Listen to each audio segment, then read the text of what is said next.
주일 예배 오신 여러분들을 환영합니다. 오늘도 살아계신 하나님의 영광이 바로 여기에 우리와 함께하여 주시는 줄 믿습니다. 오늘도 풍성한 은혜로 우리의 삶을 채워주실 그 주님 기대합니다. 사모합니다. 주님 앞에 영광의 박수, 감사의 박수, 찬양의 박수 우리 힘있게 주 앞에 올려드립니다. 할렐루야. 주님을 찬송합니다. 우리 한번 저에 계신 분하고도 반갑게 인사하시겠습니까? 잘 오셨습니다. 은혜가 넘쳐납니다. 우리 다같이 자리에서 일어나셔서 영광의 주님을 힘차게 찬양하며 나가도록 하시겠습니다. 우리 다 함께 찬양하라. 찬양하라. 복되신 구세주 예수. 백성들아 사랑을 전하세.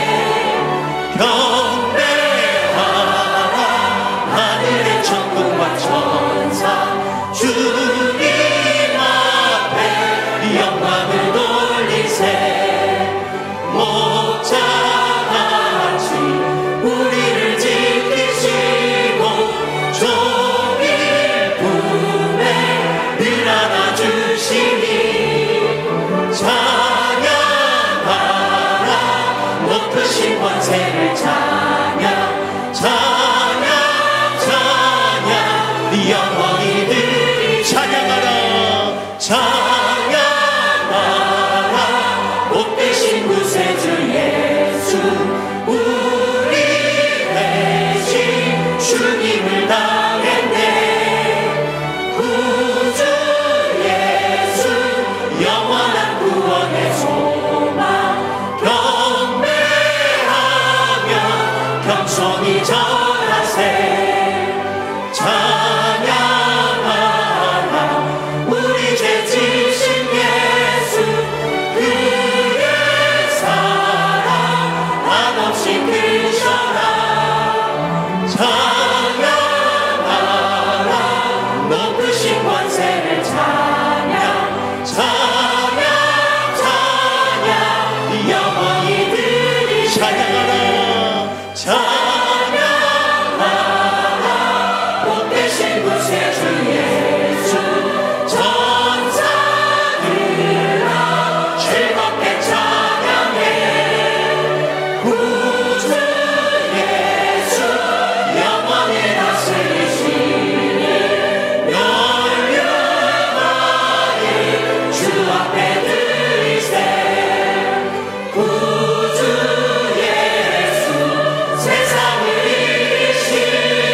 다윗의 자손께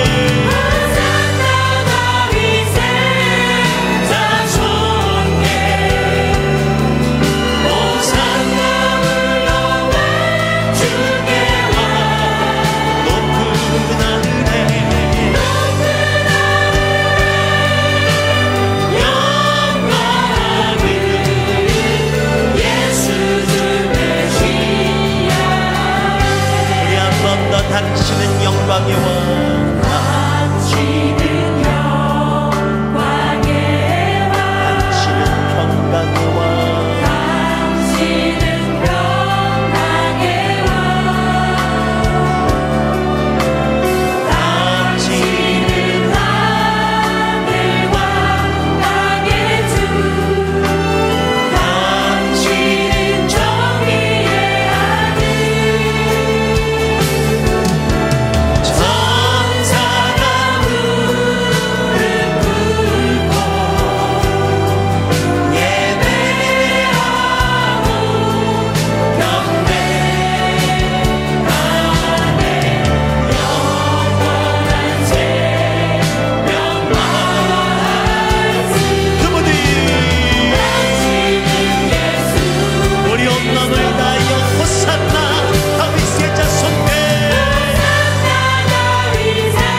어린 양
전능하사 천지를 만드신 하나님 아버지를 내가 믿사오며 그 외아들 우리 주 예수 그리스도를 믿사오니 이는 성령으로 잉태하사 동정녀 마리아에게 나시고 본디오 빌라도에게 고난을 받으사 십자가에 못 박혀 죽으시고 장사한 지 사흘 만에 죽은 자 가운데서 다시 살아나시며 하늘에 오르사 전능하신 하나님 우편에 앉아 계시다가 저리로서 산자와 죽은 자를 심판하러 오시리라. 성령을 믿사오며 거룩한 공예와 성도가 서로 교통하는 것과 죄를 사하여 주시는 것과 몸이 다시 사는 것과 영원히 사는 것을 믿사옵나이다. 아멘.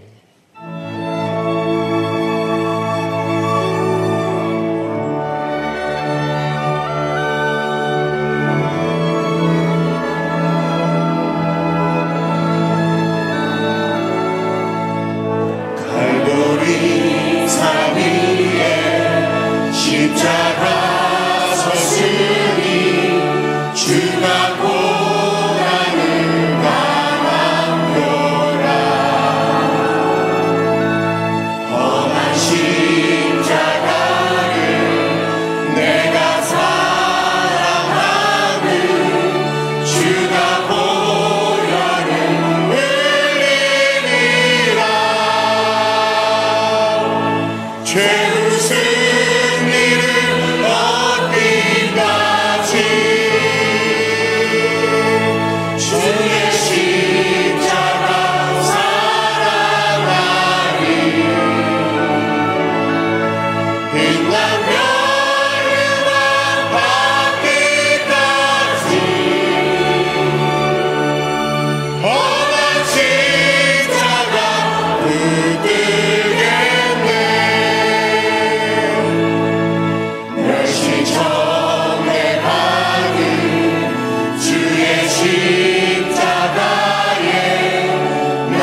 여호와는 나의 힘이요 노래시며 나의 구원이시로다.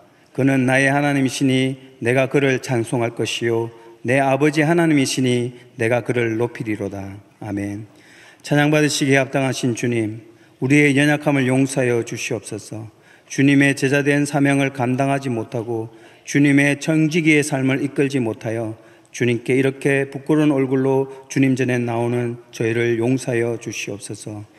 오직 주님의 보혈로 저희를 깨끗게 하사 주님의 자녀의 삶 속에 평안을 허락하여 주시옵소서. 주님, 이 나라 이 민족을 기억하여 주시옵소서. 이 땅의 복음을 위해 뿌려진 피와 희생을 기억하사 이 민족이 주님께 다시 부름받아 쓰임받을 수 있도록 부흥의 바람이 일어날 수 있게 하여 주시옵소서. 이 민족이 주님의 앞길을 예비한 세례 요한처럼 열방을 향하여 외치는 소리가 되게 하여 주시옵소서. 사도 바울의 고백처럼 내게 사는 것이 그리스도시니 죽는 것도 유익함이라는 말씀을 마음에 새기고 우리의 생사복이 주의 손에 있음을 기억하고 우리의 삶이 주님께 초점을 맞추는 삶이 되도록 하여 주시옵소서.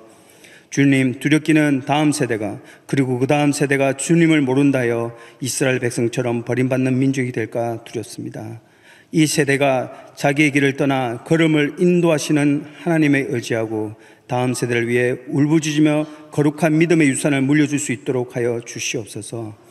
이 땅의 선교사님들이 끝까지 포기하지 않은 기독교 교육의 미랄들이 싹이 트고 결실을 맺어 이 땅에 복음이 자리 잡은 것처럼 이 땅의 다음 세대를 위해 기독교 교육의 부흥이 다시 일어나서 다니엘 같은 민족을 다시 일으키는 지도자가 나타나도록 인도하여 주시옵소서. 고통받는 북한 동포를 기억하사 그들에게도 주님의 봄날이 임하도록 하여 주시옵소서. 그들의 울부짖음을 외면하지 마시고 하루속히 복음의 통일이 오도록 인도하여 주시옵소서. 오직 주님의 사명 외에 이 땅을 떠나 타지에서 선교하시는 선교사님을 기억하여 주시옵소서. 그들의 사역 위에 기름 부음 있게 하시고 그 가정에 주님의 평강과 은혜가 넘치도록 하여 주시옵소서. 주님, 농어촌에서 도시에서 한 명의 영혼이라도 주님께 인도하겠다는 주님의 뜻에 순종하는 미자립교회 목회자들에게 주님의 인재가 있게 하여 주시옵소서. 사람들이 알아주지 않아도 오직 주님만은 이들의 삶을 위로하시고 은혜의 장중 안에 붙들어 주시옵소서. 다음 주부터 시작되는 고난주간 특별새벽 기도를 통하여 영적, 육적으로 고통 중에 있는 성도들이 위로받게 하시고 주님을 만나는 놀라운 기적의 은혜의 시간이 되게 하여 주시옵소서. 북방선교를 위해 오늘도 기도와 말씀으로 부르는 삶을 쫓아가시는 원로 목사님, 영육간의 강건함 허락하여 주시옵소서. 성령의 인도하심이 항상 임재하여 주시옵소서. 오늘도 말씀을 전가하시는 담임 목사님께 성령의 둘말 입히사 듣는 우리의 마음판에 깊이 새기는 말씀이 되게 하시고 회복의 역사, 치유의 역사가 일어나는 놀라운 기적과 같은 말씀이 되게 하여 주시옵소서. 주님, 예기치 못한 병으로 고통 중에 있는 한우들이 있습니다. 슬픔에 잠긴 그들의 가족을 위로하여 주시고 속히 회복되는 역사를 통해 주님의 영광을 드러나게 하여 주시옵소서. 주님 전에 나와 함께 예배드릴 수 있는 기쁨을 허락하여 주시옵소서. 오늘 예배를 위해 준비한 할렐루야 성가대의 찬양을 함량하시고 듣는 우리에게는 하나님의 임재와 평안이 임하게 하여 주시옵소서. 모든 영광을 주님께 올립니다. 감사와 찬양을 받으시기에 합당하신 우리 구주 예수님 이름으로 기도드렸습니다.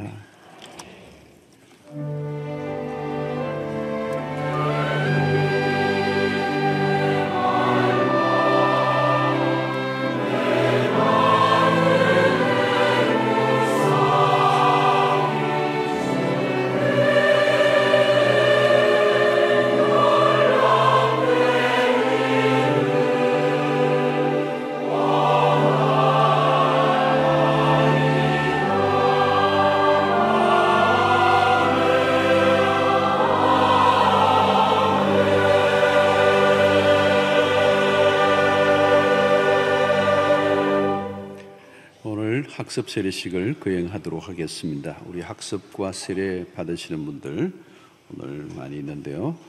오늘 사부에 우리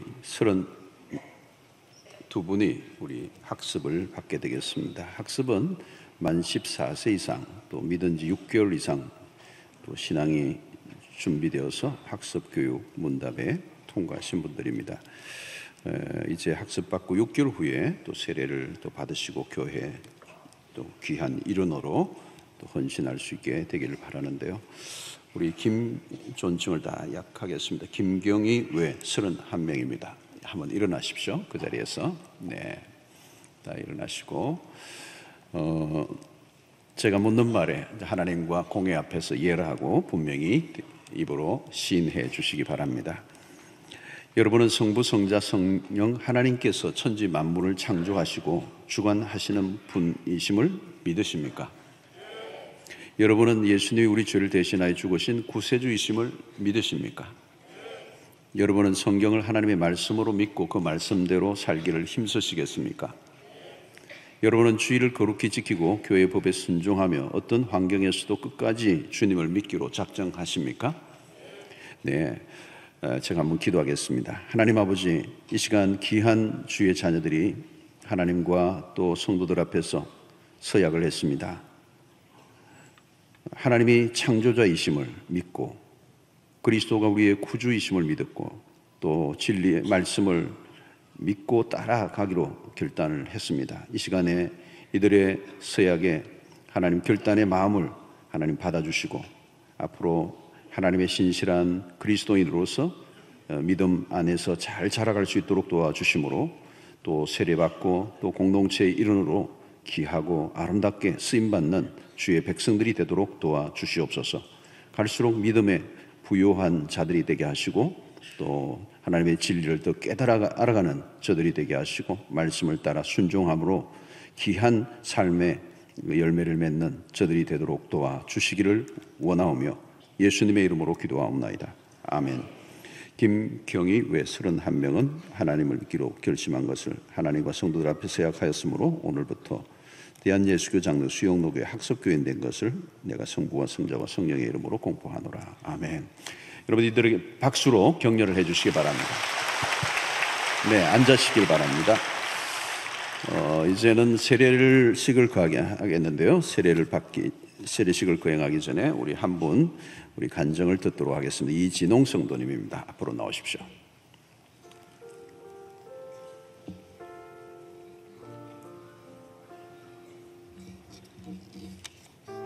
네, 박수로 해주십시오.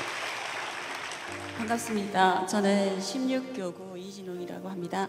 연약하고 부족한 저를 세워주시고 하나님의 사랑을 증거하게 해주셔서 감사드립니다. 저는 23살 캠퍼스에서 처음 주님을 영접하였습니다. 학교를 다니며 계속 이제 베스트셀러라고 하는 이 성경책을 읽고 싶다는 생각을 늘 했습니다. 그리고 교회를 다니고 싶은 마음도 있었는데 용기를 가지고 나갈 엄두를 못 내던 중에 졸업한 선배의 캠퍼스 전도를 통해 주님을 만났습니다. 그리고 선교단체에서 3년가량 성경 공부하며 제자의 삶을 배우기 시작하였습니다. 그러다 결혼과 독립이라는 걸림돌에 걸려 불순종으로 30년 가까이 하나님을 떠난 삶을 살았습니다.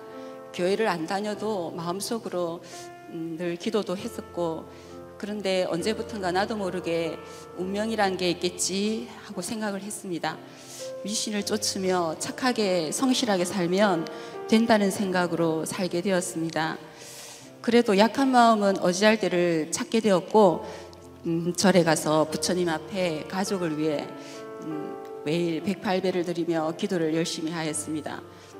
어떤 날은 쌀한포대 남편 어깨에 둘러매고 가서 올려드리기도 했습니다. 2017년 2월 달은 저에게 가장 행복을 줄 달이었습니다. 아들은 대학교를 졸업하고 대학원에 입학을 할 것이고, 딸은 고등학교를 졸업하고 대학교 입학을 앞두고 있었습니다. 날벼락은 한순간에 다가왔습니다. 저녁 늦은 시간 딸방에서 쿵 하고 큰 소리가 났습니다. 딸이 쓰러져 있는데 경기를 하며 쓰러진 딸을 보는 순간 전 하늘이 무너지는 걸 느꼈습니다. 2월은 악몽이었습니다. 구급차를 몇 번씩 부르고 급기야 중환자실에 들어갔습니다. 병명은 자가면역 뇌염이었습니다. 그 길로 전 하나님 앞에 무릎을 꿇고 기도를 하기 시작하였습니다. 멘토 선생님을 찾아가 기도를 부탁하였고, 멘토 선생님은 사랑방에 중보 기도를 부탁하셨습니다. 울면서 예배를 마치고 나오는 나와 새가족실에서 봉사하는 친구와 눈이 마주쳤습니다. 10년 넘도록 만나지 못했던 그 친구의 권유로 바로 등록하고 교회를 다니기 시작하였습니다. 딸은 병원에 누워 있는데 하나님은 너희는 먼저 그의 나라와 그의 의를 구하라. 그리하면 이 모든 것을 너에게 더하시리라고 말씀하십니다. 매일 새벽 기도와 예배를 보며 주님이 저를 붙들어 주시고 마음에 평강을 주셨습니다.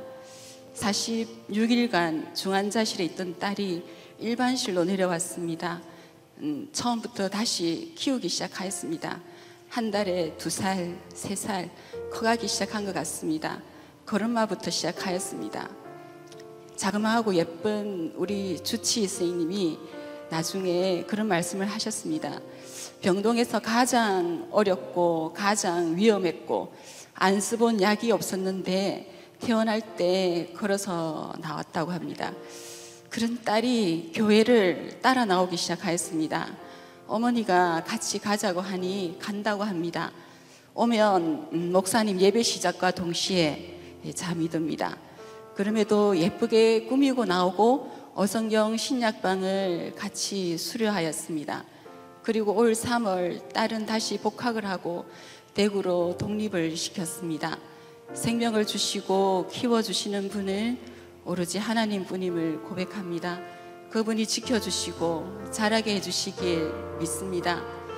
고난도 위기라 그 환난 중에 하나님은 저와 딸을 구원하여 주셨고 모든 걸 제자리로 돌려놓으셨습니다. 그리고 저에게 사명을 주십니다. 교사로 세워졌으니 이제는 학교를 위한 기도를 하게 하십니다. 보내신 이곳이 축복의 땅이길.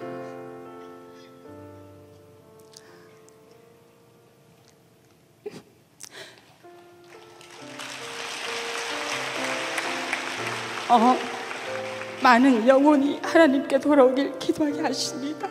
그런 기도를 할 수 있게 해주신 하나님께 감사와 영광을 드립니다.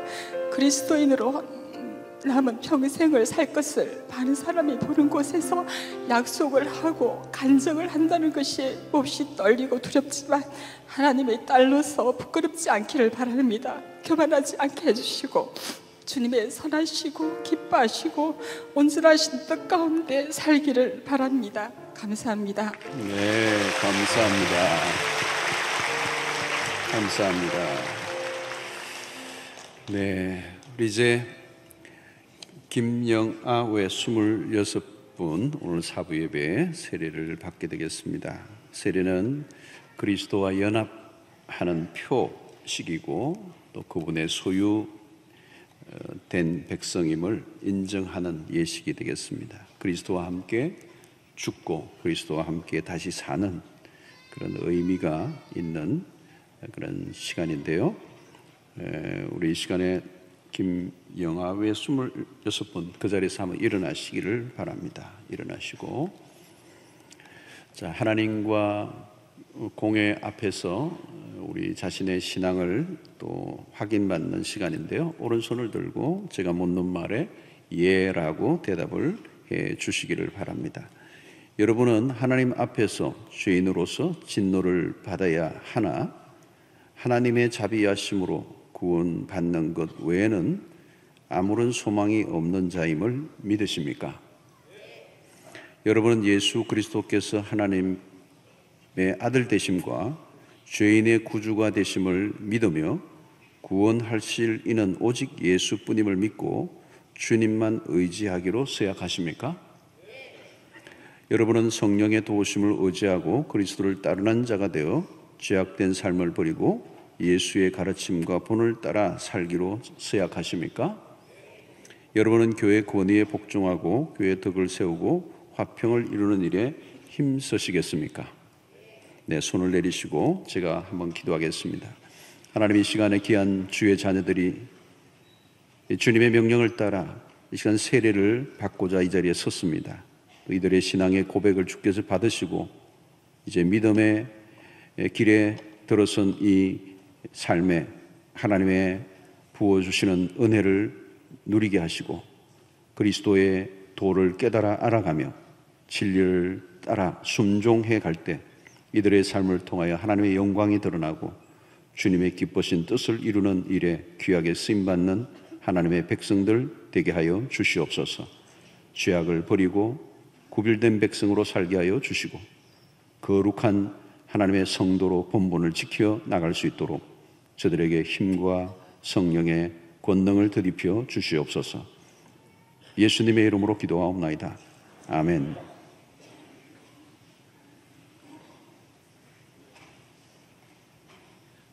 네, 순서대로 나오시면 되겠습니다. 자, 기도하겠습니다. 자, 우리 기도합시다. 하나님의 존귀한 자녀된 이진홍, 내가 성부와 성자와 성령의 이름으로 세례를 주노라. 아멘. 하나님의 존귀한 자녀된 김순실, 내가 성부와 성자와 성령의 이름으로 세례를 주노라. 아멘.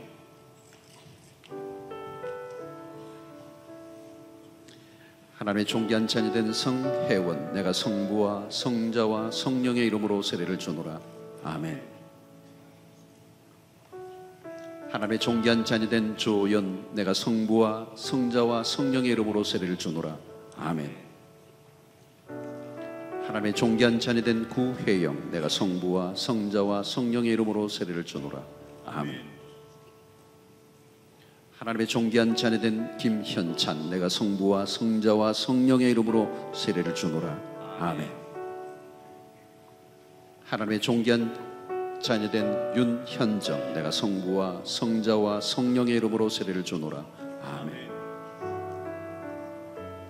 하나님의 존귀한 자녀된 탁하연, 내가 성부와 성자와 성령의 이름으로 세례를 주노라. 아멘.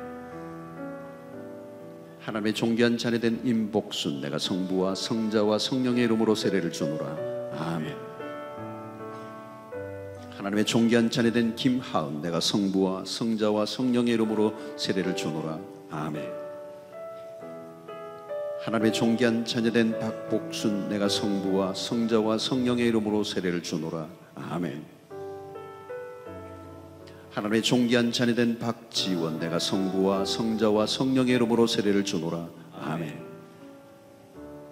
하나님의 존귀한 자녀된 박봉출, 내가 성부와 성자와 성령의 이름으로 세례를 주노라.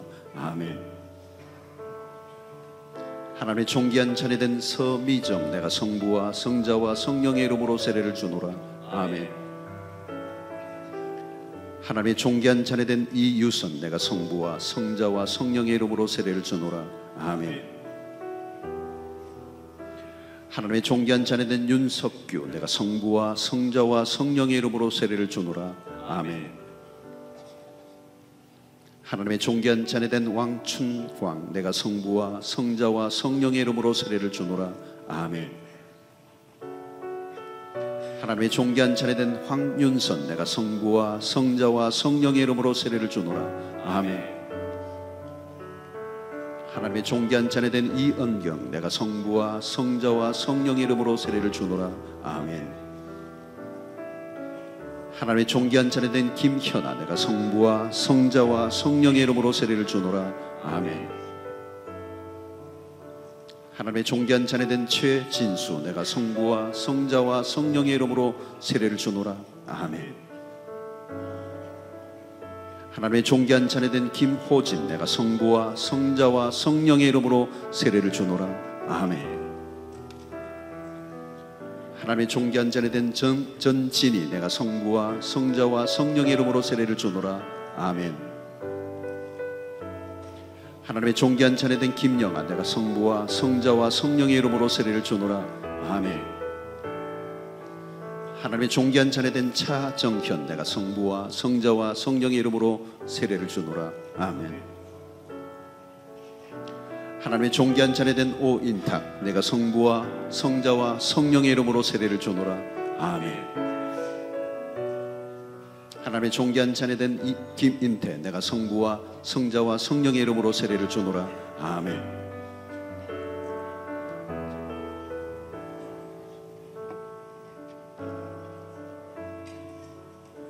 우리 세례 받으신 분 다시 한번 일어나시겠습니다.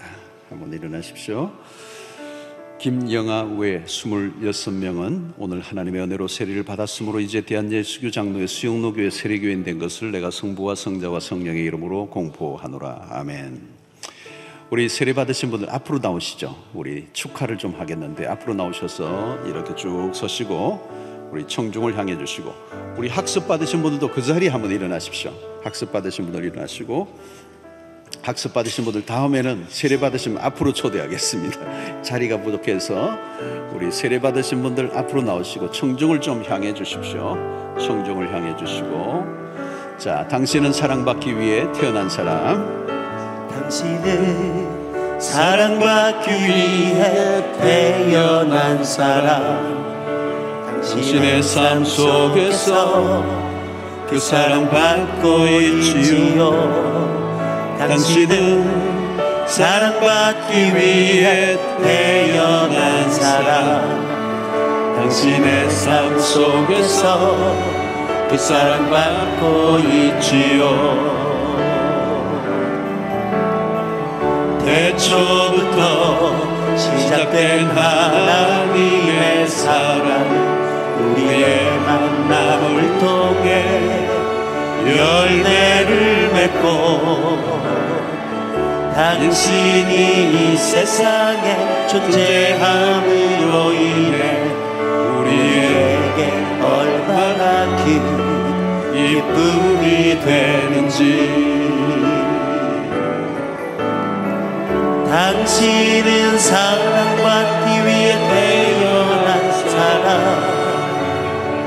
지금도 그 사랑 받고 있지요. 당신은 사랑받기 위해 태어난 사람, 지금도 그 사랑 받고 있지요. 여러분 뜨겁게 세례받으신 분 축하해 주시기 바랍니다. 감사합니다.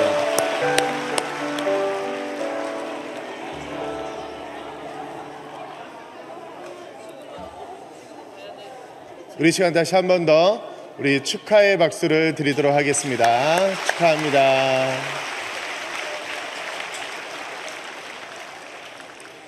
오늘 주시는 하나님의 말씀은 이사야서 53장 1절에서 6절까지 말씀입니다. 이사야서 53장 1절에서 6절까지 말씀, 구약성경 1033면에 있습니다.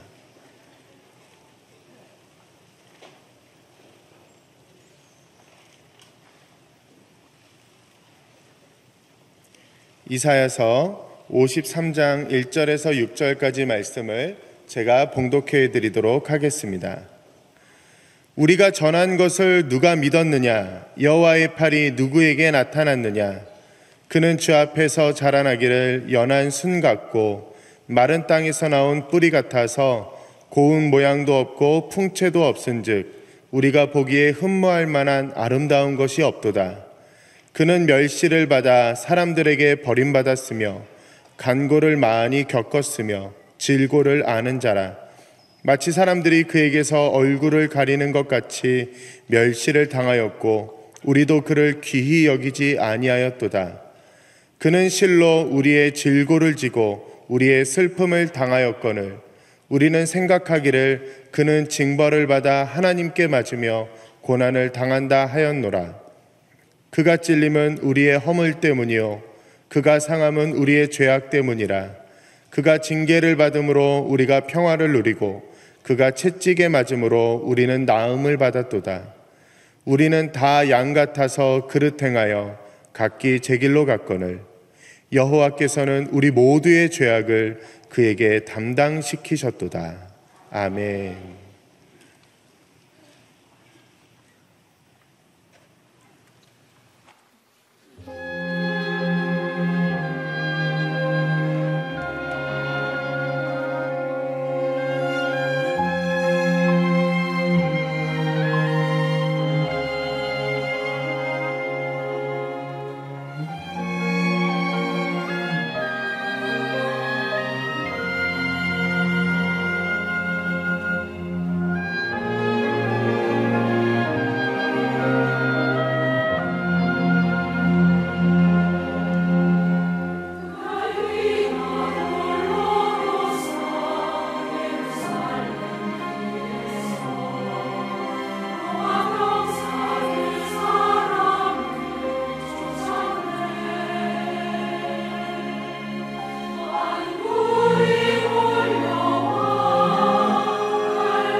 감사합니다.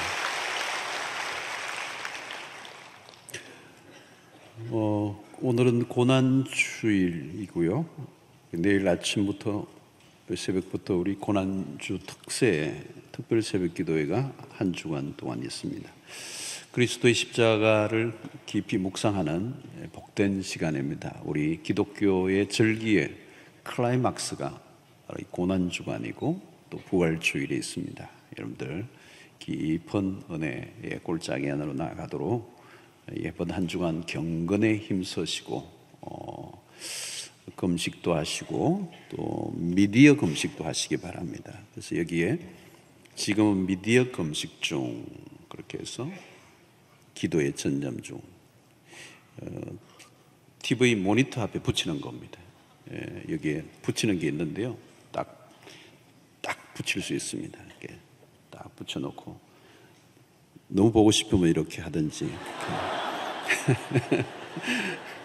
근데 하여튼 붙여놓으면 안 보시겠죠, 그죠? 한 주간 동안 TV만 안 봐도 너무 은혜로울 것 같습니다. 금요일 날은 뭐 금식도 하시고 한 끼 금식도 좀 하시기를 바라고요. 이렇게 한 주간 보내시면 십자가의 깊은 은혜, 특별히 사복음서 가운데서도 예수님의 죽음 마지막 이 라스트 위크, 참 신기한 것은 예수님의 생애에 대한 마지막 일주일에 대해서 집중을 하고 있습니다. 성경을 보면 여러분들이 다 한번 읽어보시면서 묵상도 하시기 바랍니다. 다음 주는 부활주일이 되겠고요. 3시에는 3시 예배는 시민공원, 이전에 미군 부대가 있었던 그 시민공원에서 부산에 있는 1800교회들이 연합해서 예배를 드리게 되겠습니다. 여러분들이 많이들 참여해 주시기 바랍니다. 이번 주는 금요일 날 성찬 예식이 있고요. 또 금요 밤샘 철화가 있습니다. 또 선교사 파송식이 오늘 오후 예배가 있고요. 여러분들 참조를 해 주시기 바랍니다. 우리 앞뒤자로 인사를 나누겠습니다. 주 안에서 복된 하루 되시기 바랍니다. 우리 인사합시다. 세례식이 있어서 참 주일날 너무 의미가 있는 것 같습니다. 자, 그런데 시간이 많이 갔습니다. 그래서 벌써 40분인데 설교하다가 시간이 되면 그냥 끝내겠습니다. 자, 오늘 이 이사야 53장은 굉장히 유명한 구절이죠. 이사야서가 굉장히 구약의 복음이 가장 잘 알려져 있는 복음이 강하게 묻어나는 곳이 이사야서입니다. 특별히 이사야는 그리스도의 그 메시아에 대한 예언이 가장 강력하게 있는 곳이 구약의 선지서 중에서도 이사야서입니다. 또 특별히 이사야서 40장부터 66장까지 또 복음이 그 복음을 통한 구원의 회복에 대한 메시지가 많이 나와 있습니다. 오늘 53장은 종의 노래로 알려져 있습니다. 종의 노래. 고난받는 종에 대한 이야기입니다. 이사야서는 우리가 아는 것처럼 예수 그리스도 오시기 700여 년 전의 예언입니다. 예수가 오시기 전 700여 년 전에 했던 그리스도에 대한 예언을 아주 구체적으로 묘사하고 있습니다. 오늘 여기 보면 연한 순과 같다. 그는 연한 순과 같고 마른 땅에서 나온 줄기 같다. 또 고운 모양도 없고 풍채도 없고 흠모할 만한 아름다운 것이 없도다. 바로 앞에 52장을 보면 그는 매우 상한 얼굴을 했다는 거죠. 눈에 끌거나 매력적인 모습을 하나도 갖고 있지 않는, 그래서 많은 사람들로부터 멸시를 받고 싫어 버림받았던 삶을 사셨습니다.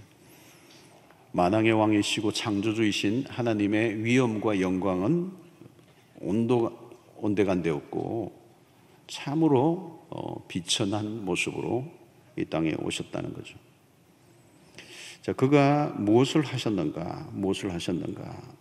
오늘 4절을 보면 그는 실로 우리의 질고를 지고 우리의 슬픔을 당하였거늘. 또 5절에 그가 찔림은 우리의 허물 때문이요 그가 상함은 우리의 죄악 때문이다. 네.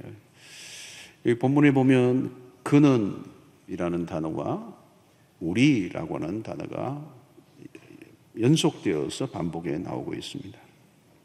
그가 징계를 받음으로 우리는 평화를 누리고 그가 채찍에 맞음으로 우리는 나음을 입었다.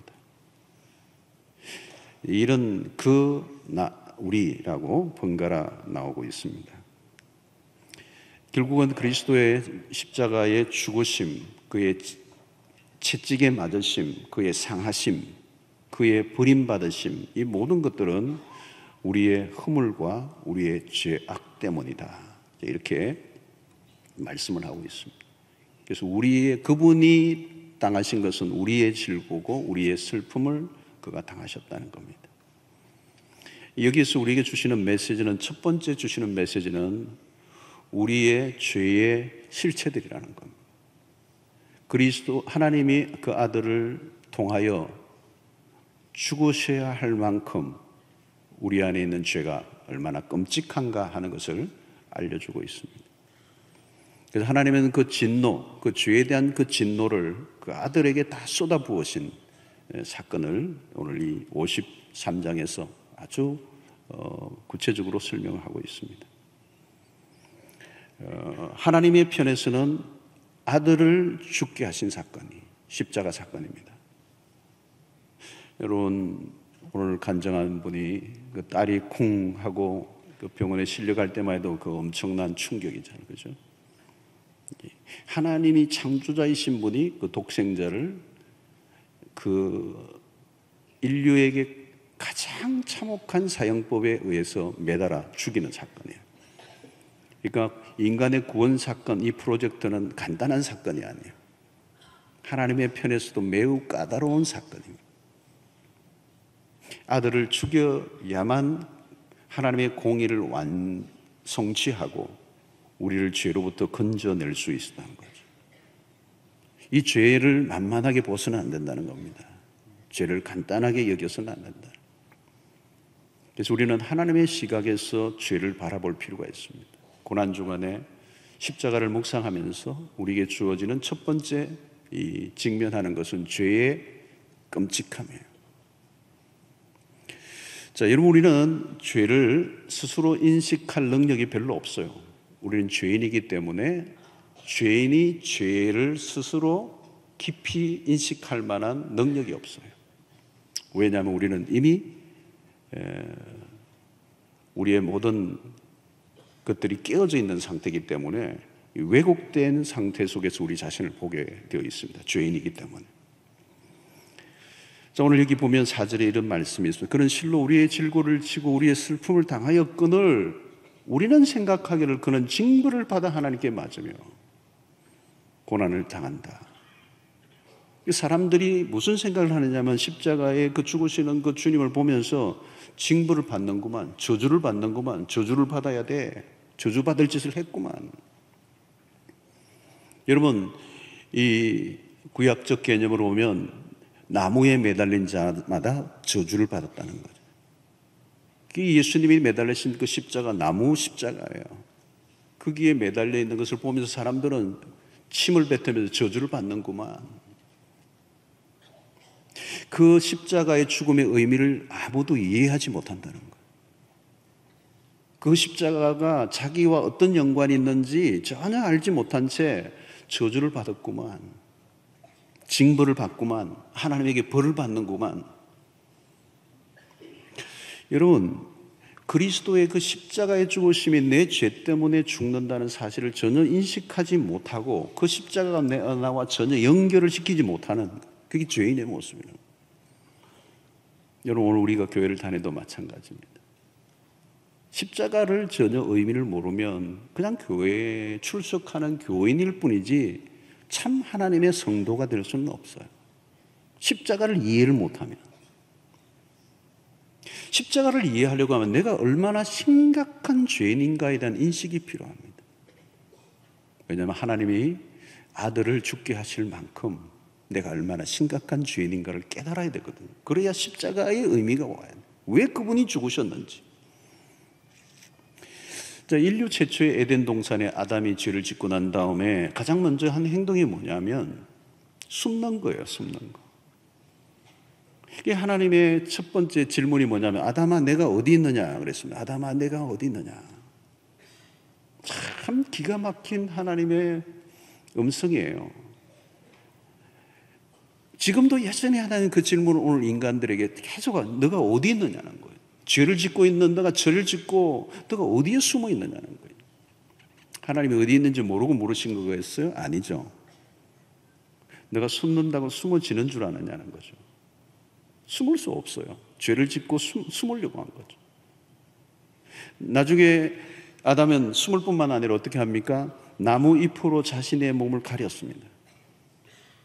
나무 잎으로 잎사귀로 이슬게 해가지고 자기 몸을 가린 거죠. 그 죄로부터 오는 죄책감과 수치감에 스스로 자기 몸을 가리려고 한 겁니다. 죄를 가리려고 하는 거죠. 여러분 이게 종교의 출발입니다. 종교가 하는 일이 뭘까요? 그 죄로부터는 수치감과 죄책감을 인간의 힘으로 가려보려고 하는 거죠. 자, 그러나 여러분 그 나무잎으로 가려질 수 있을까요? 못 가려지죠. 햇빛이 나고 바람이 불면 말라 비틀어져요. 그 수치가 드러나는 거죠. 자기가 가린 것은 불완전하다는 거예요. 이 종교의 불완전함이에요. 자, 오늘 죄인의 특징이 뭐냐? 자신의 죄를 인정하지 않는 것입니다. 다른 사람의 죄에 민감해요. 다른 사람의 죄에 대해서는 매우 예리한 비평을 합니다. 어떤 사람이 죄를 짓는 걸 보면 우리는 막 분노하죠. 저 나쁜 인간. 근데 자기 안에 그 죄가 있다는 걸 몰라요. 여러분 죄의 특징은 뭐냐면 죄인의 특징은 뭐냐면 자신에 대해서 너무 관대한 것입니다. 한 번은 간음하다 붙잡힌 여인을 사람들이 예수님에게로 끌고 왔습니다. 그 당시는 간음하다가 붙잡히면 그 사람은 돌로 쳐 죽이는 거예요. 사람들이 전부 다 돌을 들고 이제 예수님의 말씀을 이 떨어지기가 무섭게 돌을 던지려고 하고 있는 겁니다.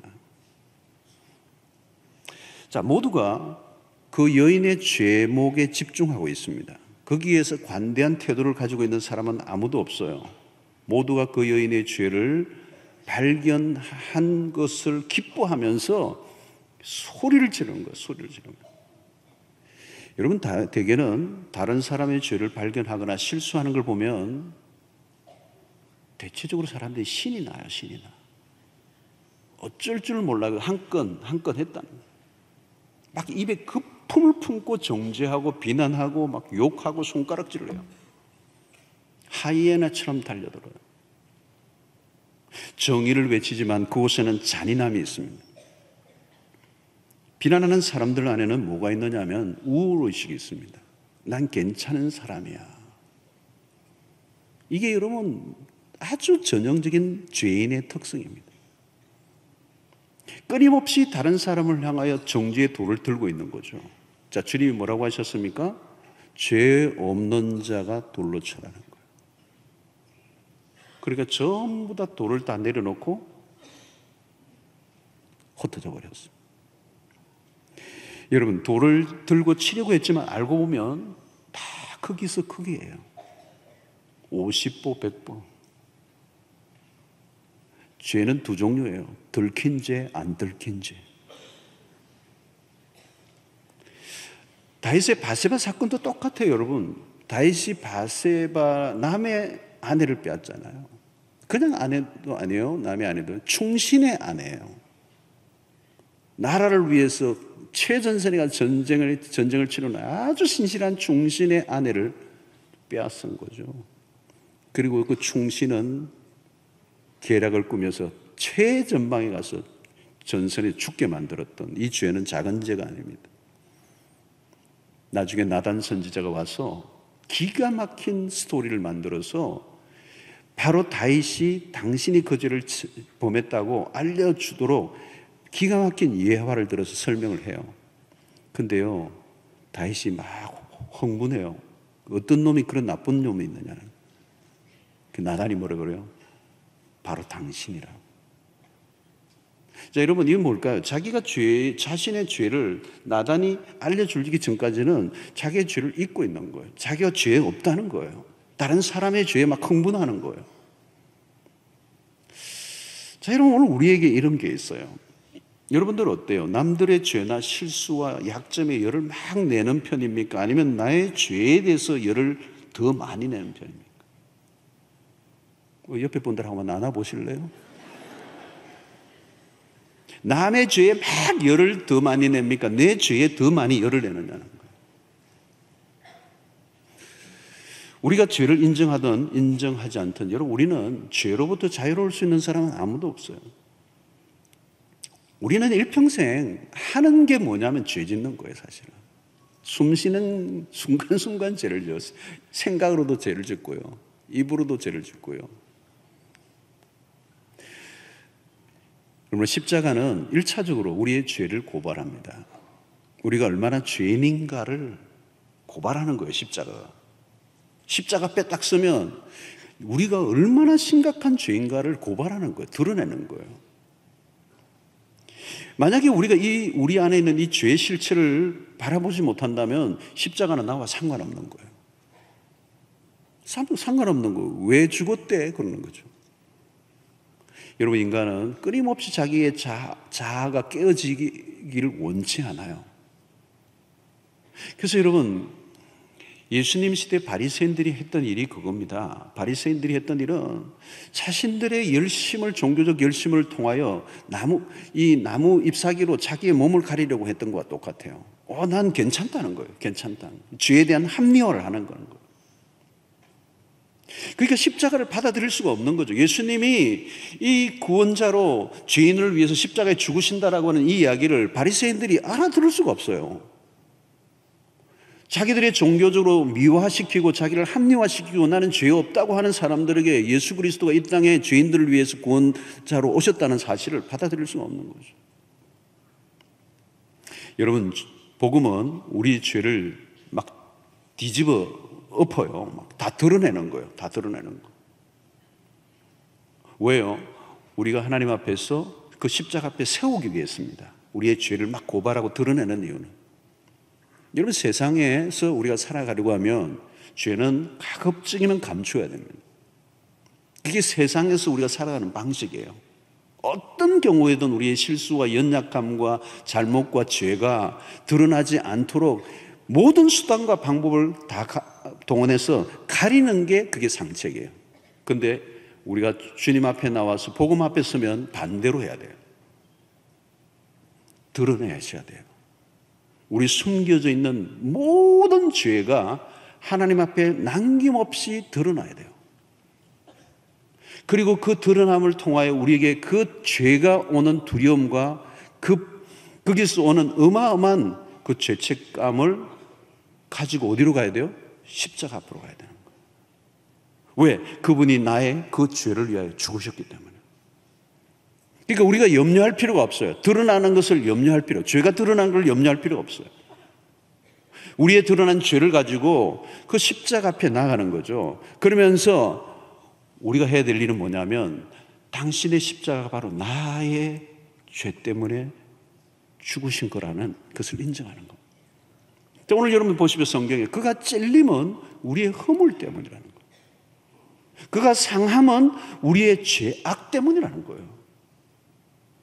그러니까 여러분, 오늘 우리의 신앙의 세계 안에 들어오려고 하면 반드시 이게 있어야 됩니다. 예수께서 십자가에 죽으신 것은 누구 때문인가 하는 거죠.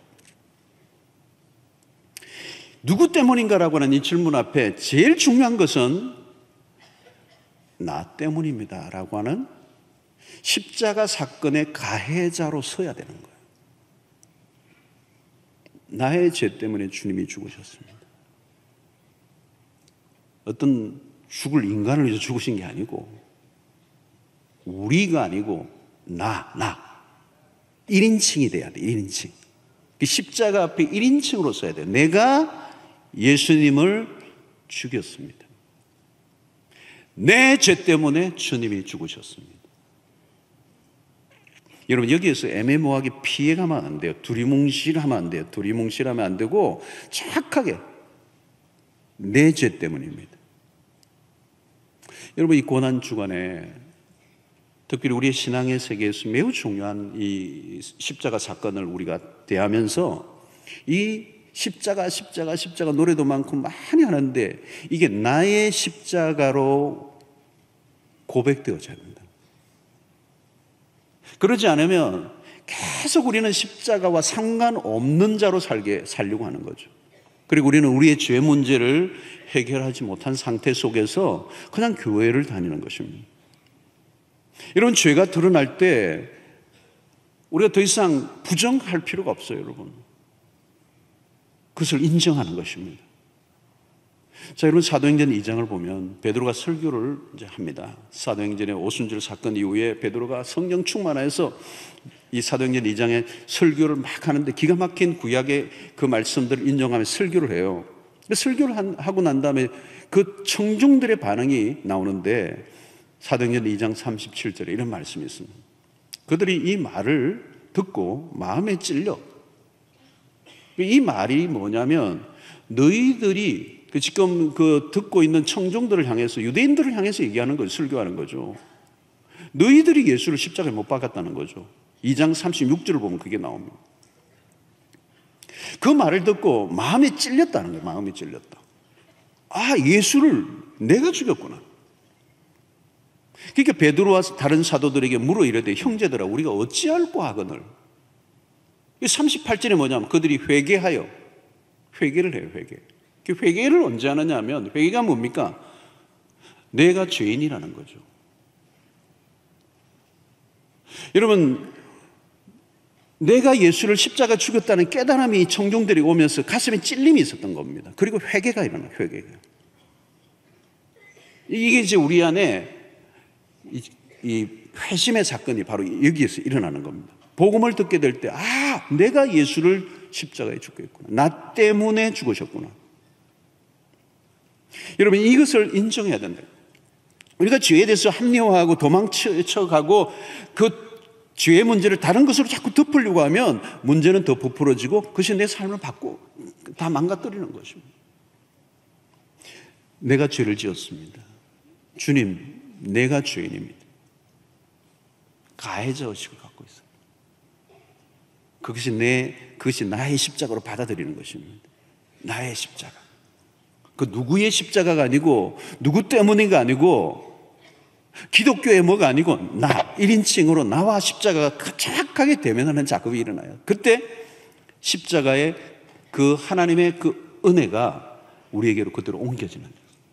자, 여러분 여기 보면 이 오늘 본문 속에서 우리가 계속 보는 게 그거잖아요.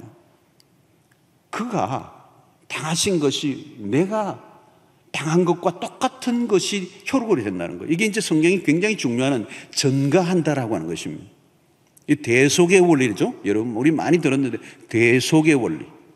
그가 우리 대신 담당하셨다는 거예요. 우리의 죄의 모든 문제를 홀로 담당하셨다. 그는 실로 우리의 질고를 지고 우리의 슬픔을 담당하셨거든. 다 우리가 져야 할 그 죄의 짐을 그리스도에게로 다 옮기신 거예요. 이거는 구약의 제사 지도와 연결이 되는 것입니다.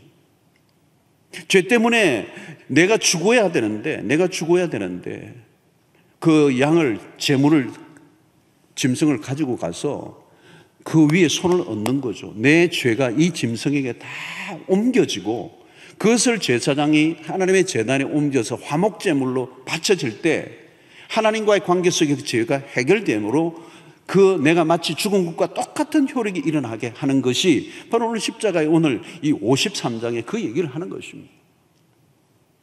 이제 여러분 그리스도를 내가 믿고 십자가를 받아들일 때 그 주님의 그 지셨던 질고와 그 모든 그 고통이 그대로 그리스도가 다 담당하심으로 우리가 더 이상 그 죄의 짐을 져야 될 것이 하나도 없어져 버린 이 놀라운 은혜가 임하게 된 것입니다. 사랑하는 성도 여러분, 오늘 5절의 말씀을 한번 중반절을 한번 다시 봅시다. 5절 중반절을 보면 그가 징계를 받음으로 이 십자가를 말하는 겁니다. 우리는 뭘 누리고요? 평화를 누리고. 여러분, 하나님과 우리의 관계의 모든 것의 핵심은 이 평화예요. 평화가 뭡니까? 하나님 관계의 회복을 말하는 것이죠. 여러분, 하나님과의 관계의 회복은 죄 문제가 해결되기 전에는 오지 않습니다. 오늘 우리의 삶의 모든 불행과 고통의 원인이 뭐예요? 하나님과의 관계가 깨어진 것입니다. 하나님과의 관계가 깨어져 있기 때문에 우리의 삶의 모든 관계가 힘든 거예요. 사랑하는 성도 여러분, 아무리 가정 회복을 내 힘으로 하려고 한다고 되는 것 같아요? 안 돼요. 인간관계 풀어보려고 아무리 노력해보세요. 그게 되는가? 하나님과의 관계가 안 풀려져 있는데 샬롬이 없어요. 죄의 문제가 해결되지 않으면 하나님과 관계가 회복되지 않고, 하나님과 관계가 회복되지 않고 죄의 문제가 그대로 있는 동안에 내 인간의 내면에서는 끊임없이 불안이 있어요. 불안, 두려움. 그런 죄의 진노로부터 오는 하나님의 그 진노에 대한 두려움이거든요. 그게 내 마음을 짓누르고 있는데 어떻게 평화가 있겠습니까? 오늘 사람들이 평화라고 얘기하는 것은 다 거짓된 평화들이에요. 참된 평화가 없어요. 그런데 그가 징계를 받음으로, 그가 죽으심으로 우리가 평화를 누렸다. 그리스도의 십자가의 죽으심을 통하여 우리에게 샬롬이 왔다는 거예요. 그리고 그가 채찍에 맞음으로 우리가 나음을 입었도다. 이 나음은 궁극적으로 구원을 말하는 것입니다. 구원. 우리의 구원이 딴 게 아니에요. 깨어지고 망가졌던 그 우리의 모든 것들을 본래의 모습으로 돌아가게 하셨다는 거예요. 그게 고린도후서 5장 7절의 말씀이에요. 그런즉 그리스도 안에 있으면 새로운 피조물이라, 이전 것은 지나갔으니 보라 새 것이 되었도다. 새로운 피조물, 뉴 크리에이션이 된 것입니다. 사랑하는 성도 여러분, 갈라디아서 2장 20절에 바울은 이런 고백하죠. 내가 그리스도와 함께 십자가에 못 박혔나니 그런즉 이제는 내가 사는 것이 아니요 내 안에 그리스도께서 사신 것이, 이제 내가 육체 가운데 사는 것은 나를 사랑하사 나를 위하여 자기 자신을 버리신 하나님의 아들을 믿는 믿음 안에서 사는 것입니다. 길어가지고 잊어버릴까 봐 빨리 얘기했어. 그리스도와 함께 죽고 그리스도와 함께 살 때 이제는 우리가 사는 것이 아니고 우리 안에 그리스도가 살아서 우리를 하나님의 백성으로 살아가게 하는 이 회복, 이 완전한 치유가 일어나게 되었다는 것입니다. 사랑하는 성도 여러분, 오늘 이 그리스도가 오시기 700년 전에 이사야를 통하여 주셨던 이 구원의 계획이 그리스도가 오심으로 그대로 이루어진 겁니다. 그런 멸시를 받으시고 버림을 받으셨어요. 나중에는 십자가상에는요, 제자들까지도 예수를 버렸어. 다 도망갔어. 그 시대 유대인들이 다 예수님을 버리고 거절하고 핍박하고 멸시하고 조롱을 당하시고 창에 찔리시고 채찍에 맞으시고 도수장으로 끌려가는 어린 양과 같고 틀 깎는 자 앞에 잠잠한 양같이 입을 열지 않으셨던 그리스도, 이 이사야의 700년 전의 이 예언이 예수 그리스도의 그 십자가 상에서 그대로 이루어집니다.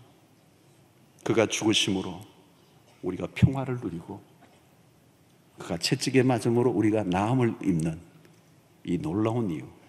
왜 그가 우리를 위해 죽으셨을까요? 하나님이 우리를 사랑하시기 때문에. 이사야에 들려준 이 예언이 그대로 이루어졌고, 이 복음의 이야기, 오늘 또 여전히 세상의 사람들은 십자가를 미련하게 여기고 십자가를 멸시하고 십자가가 나와 전혀 상관없는 것들로 치부할 때 우리는 그 십자가를 알게 하시고 그 십자가가 바로 나의 죄를 위하여 죽으신 하나님의 아들 어린 양의 죽으심이라는 사실을 믿음으로 받아들이고 그 십자가로 인하여 우리의 죄가 해결받게 하신 이 놀라운 은혜, 이 고난 주간에 십자가 안에 감춰져 있는 비밀, 그 능력, 그 풍성한 은혜 누릴 수 있게 되기를 바라고, 십자가에 감격하시고 십자가에 감사하시고 이 십자가를 자랑하시고 이 십자가를 여러분의 삶의 중심에 모셔드려 승리하는 여러분들 되시기를 주의 이름으로 축원합니다.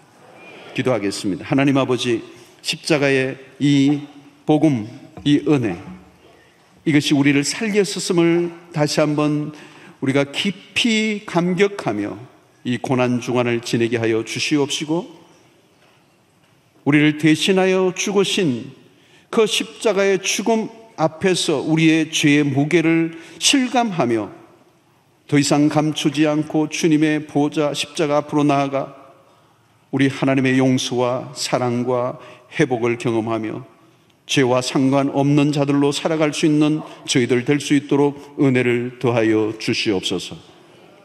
예수님의 이름으로 기도하옵나이다. 아멘.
오늘도 귀한 발걸음을 하신 우리 새가족분들이 계십니다. 인도자와 함께 자리에서 일어나시면 우리 모두가 환영하고 축복하도록 하겠습니다. 이외에도 오늘 말씀을 듣다가 등록하기를 원하시는 분들은 그 자리에서 벌떡 일어나 주시기 바랍니다. 함께 축복하겠습니다.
감사합니다. 귀한 물질을 구별해서 주님의 손에 올려드렸습니다. 하나님의 나라와 복음을 위해서 귀하게 쓰여지는 물질들이 되도록 축복해 주시고 드린 손길들 일일이 기억해 주시며 우리의 삶의 모든 산업 기업이 하나님의 풍성한 은혜를 누리고 흘러넘치게 하사 나누고 베풀고 섬기며 주님의 나라를 위해서 들 것이 있는 인생들이 될 수 있도록 은혜를 베풀어 주시옵소서. 안 되던 것들이 되게 하시고 되던 것들이 더 잘 되는 역사가 일어나게 하시며 하나님 모든 사람들이 안 된다 할지라도 하나님이 되게 하시면 될 줄로 믿사오니 우리의 삶에 모두 묶여있는 것들을 풀어주시고 닫힌 문들이 활짝 열리는 역사가 일어나게 하여 주시며 장애물들이 제거되게 하여 주시옵시고 하나님 대로가 열리게 하여 주심으로 우리의 가는 그 모든 일들 손을 대는 데마다 하나님의 친히 간섭해 주셔서 하나님 형통의 복을 누리게 하여 주시어서 바닥을 끓는 인생 되지 않도록 은혜를 베풀어 주시옵소서. 삶의 위기와 난파를 당하고 좌절과 절망 속에 빠져있는 백성들이 있다면 주님 한번 만나주시고 안수하여 주시고 벌떡 일어서는 역사를 허락하여 주시옵소서. 죽었다 할지라도 하나님이 살게 하시면 될 줄로 믿사오니 하나님 세상의 길을 기울이지 않고 하나님의 음성에 길을 기울이게 하시고 우리의 세상의 눈치 보지 않고 하나님 눈치 보며 살아가는 저희들 되게 하여 주심으로 하나님 우리 인생의 모든 길목마다 돕는 자들을 붙여주시고 도우시는 손길을 경험하는 저희들이 되도록 인도하여 주시옵소서. 오늘 또 우리의 가정, 자녀, 사업, 진로, 결혼, 취업 모든 우리의 인생의 미래를 주님의 손에 의탁합니다. 가장 선한 길로 인도하여 주시옵시고 우리의 갈 길을 주님이 친히 인도하여 주시옵소서. 하나님 특별히 병중에 있는 성도를 어루만져 주시고 그 병석에서 뿔떡 일어나는 역사가 있게 하여 주시옵시고 치유하시면 될 줄로 믿사오니 모든 난치병과 하나님 불치병까지 사라지는 역사가 일어나게 하여 주시옵소서. 오늘 또 하나님 여러 가지 삶의 모든 것들을 주님 앞에 맡겨드리고 염려 근심 내려놓고 평안하게 돌아갈 수 있도록 인도하여 주시옵소서. 오늘 처음 난 백성들이 있습니다. 우연히 발걸음한 것이 아니고 하나님의 뜻 가운데 불러주신 줄로 믿고 이제 구원의 하나님 믿고 의지하며 새로운 인생 살아갈 수 있도록 축복하여 주시옵소서.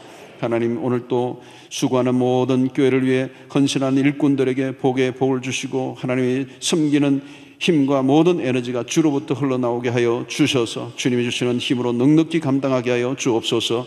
흩어져 있는 백성들 군대로 유학으로 출장으로 어디 있든지 주님 임마누엘로 함께 하여 주시고 오늘 이제 예배를 마치고 세상을 나가는 주의 백성들의 발걸음을 인도하사 주의 권능의 팔을 펴시고 우리의 한 주간의 삶 우리의 모든 걸음걸음을 지켜주시며 승리케 해 주실 것을 믿사오며 예수님의 이름으로 기도하옵나이다. 아멘. 이제는 우리 주 예수 그리스도의 놀라우신 은혜와 하나님의 크신 사랑과 성령의 교통하심이 이제 십자가의 그 은혜 하나님이 베푸신 그 십자가를 통한 그 능력과 비밀과 그 소망 가운데 믿음으로 살아가기로 결단하고 돌아가는 주의 백성들 머리 위에 지금부터 영원토록 함께 있을지어다.